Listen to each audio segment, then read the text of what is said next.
if you want to give your child one advantage for the 11 plus and for English right through school, it isn't another workbook, it's reading. Wide, regular reading is the single most powerful thing a child can do. It grows their vocabulary, it speeds up their reading, and it quietly teaches them to infer, to read between the lines and back up what they think with evidence. That's exactly what an 11 plus comprehension paper asks for. Reading also shows children how writers work. The similes, the metaphors, the carefully chosen adjectives, so they start to notice technique without even trying.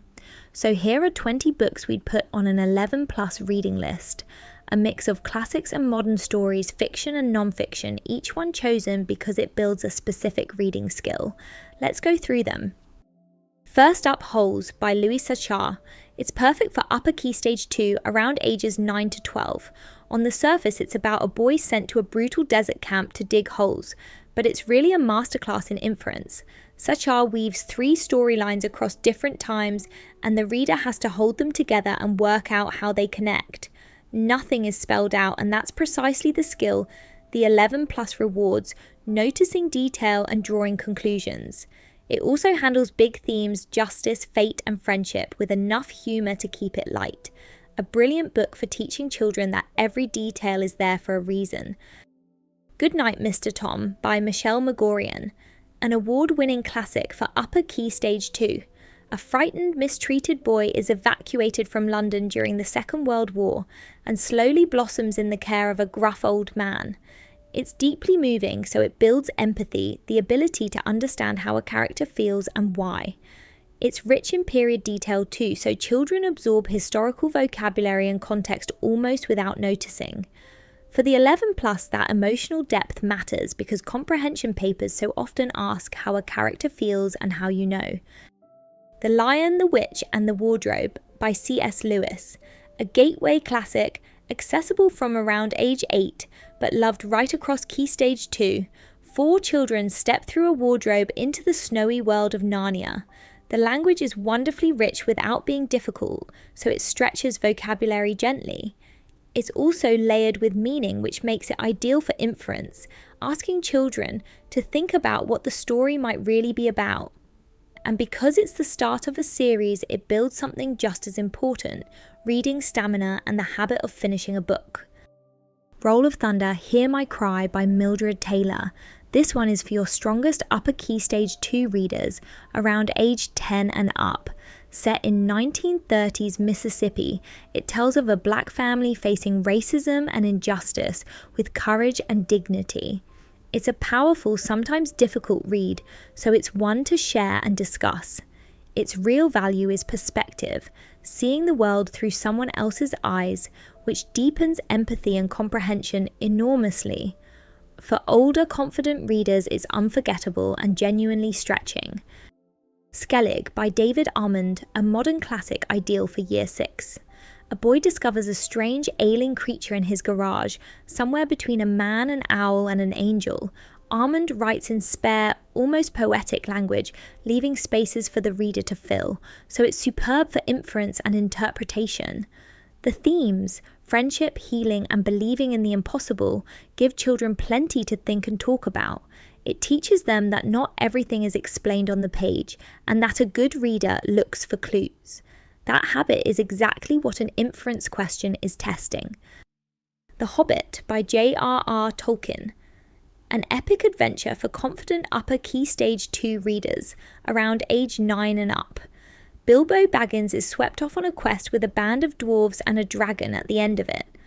The vocabulary is rich and occasionally old-fashioned, which is a good thing. It stretches children and exposes them to words they'd never meet otherwise. It's also long, so finishing it builds real reading stamina, the ability to stay with a longer text. And that stamina pays off directly in an exam where children must concentrate on a passage right to the end. Warhorse by Michael Morpurgo, suitable across key stage 2, roughly age 8 and up. The First World War is told through the eyes of a horse named Joey, which is a clever, unusual narrative choice. Because the narrator is an animal, children have to work harder to understand the human emotions around him, which sharpens inference and empathy. Morpurgo is a master of clear emotional storytelling, so it's accessible but never simplistic. It's a wonderful example of point of view. Whose eyes are we seeing this through? And that's a question comprehension papers love to ask. Alice's Adventures in Wonderland by Lewis Carroll. A true classic, best enjoyed from around age 8 and often shared aloud. Alice falls down a rabbit hole into a world of riddles, talking creatures, and glorious nonsense. Its great gift is language, the puns, the wordplay, and the playful logic, which make children really notice how words work and how they can have more than one meaning. That sensitivity to language is gold for verbal reasoning. It's also a cultural cornerstone, full of phrases children will meet again and again. Carrie's War by Nina Borden. Another beloved wartime story for upper key stage 2. Carrie and her brother are evacuated to a Welsh mining town and into the household of the stern Mr. Evans. Like the best historical fiction, it builds empathy and a feel for another time. What makes it especially useful is its handling of memory and regret. The story is framed by an adult Carrie looking back, which introduces children to the idea of an emotional looking back narrator. Untangling who feels what and why is exactly the kind of careful reading the 11 plus asks for. Tom's Midnight Garden by Philippa Pierce, a Carnegie Medal winning classic for upper key stage 2. When the clock strikes 13, Tom slips into a garden that exists in another time. The writing is beautiful and richly descriptive, so it's perfect for teaching children to notice how authors create atmosphere and setting with carefully chosen words. The time slip plot also demands attention. Children have to keep track of 2 timelines, which builds focus. It's a gentle, thoughtful book that rewards a careful reader, and reading carefully rather than racing ahead is one of the best 11 plus habits your child can build. A Series of Unfortunate Events by Lemony Snicket. Wickedly funny and great for years 4 to 6. The 3 Baudelaire orphans lurch from one disaster to the next, pursued by the villainous Count Olaf. Here's the clever part for vocabulary. The narrator deliberately uses a difficult word and then defines it for the reader in a witty aside. Children pick up advanced vocabulary painlessly, and they learn that you can work out a word from its context. That single skill, using context to unlock an unknown word, is tested again and again in the 11 plus. The Boy at the Back of the Class by Anjali Ralph. A modern favourite accessible for years 4 to 6. Told by a child narrator, it follows a group of friends who befriend a refugee boy in their class. It's warm, funny, and gently handles big contemporary themes, kindness, fairness, and what it means to belong. Because the narrator is a child, the voice feels close and real, which helps younger readers practice understanding tone and feeling. For comprehension, that mix of humour and heart gives children lots to interpret. The Secret Garden by Frances Hodgson Burnett, a classic for years 4 to 6. A sour, lonely girl discovers a hidden, neglected garden, and as she brings it back to life, she changes too. The descriptive writing is gorgeous, so children absorb a more formal, classic style of English and a wealth of vocabulary about nature and the seasons. It's also a beautiful study of character development, watching how and why a person changes across a story, which is a common comprehension theme. Older classics like this give children the confidence to tackle unfamiliar formal language. Wolf Brother by Michelle Paver, a gripping adventure for years 4 to 6.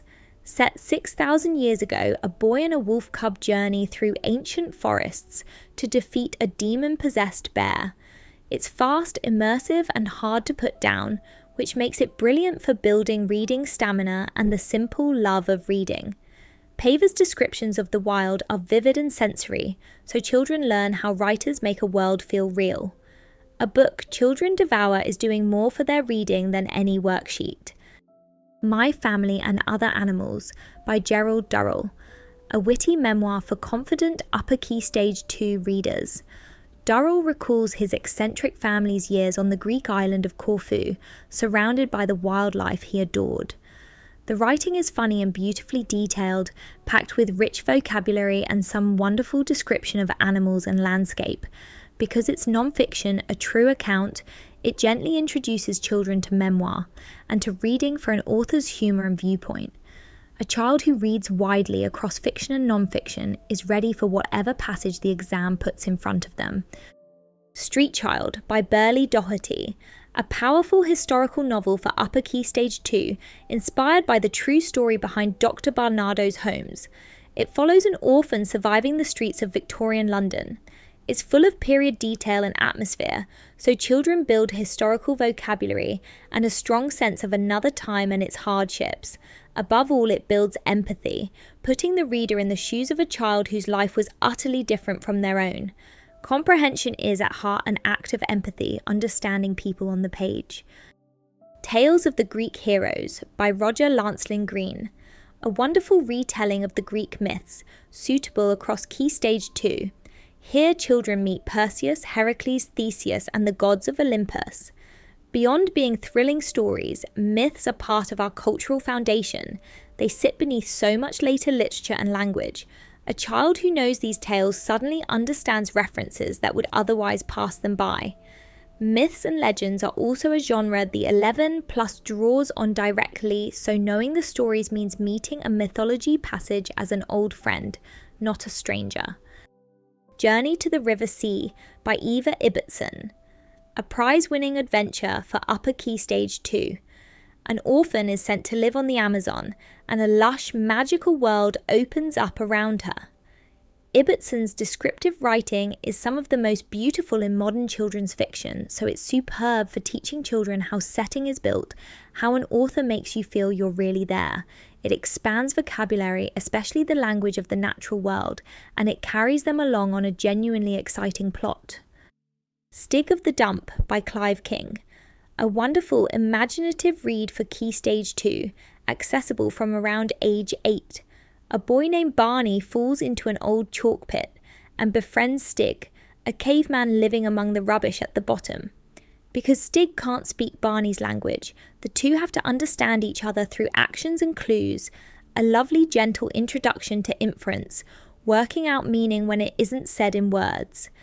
It's funny, inventive, and easy to love, so it's perfect for building the reading habit in younger or more reluctant readers. And finally, the DK Knowledge Encyclopedia. We finish with non-fiction, and this is important. The 11+ doesn't only test stories. Comprehension papers often use factual passages, and children need to be just as comfortable with those. A reference book like this builds the skills fiction can't, skimming and scanning to find information, retrieving precise facts, and absorbing subject vocabulary across science, history, and the wider world. Encourage your child to dip in and out and follow their curiosity. A strong reader needs both. So that's our 11+ English reading list.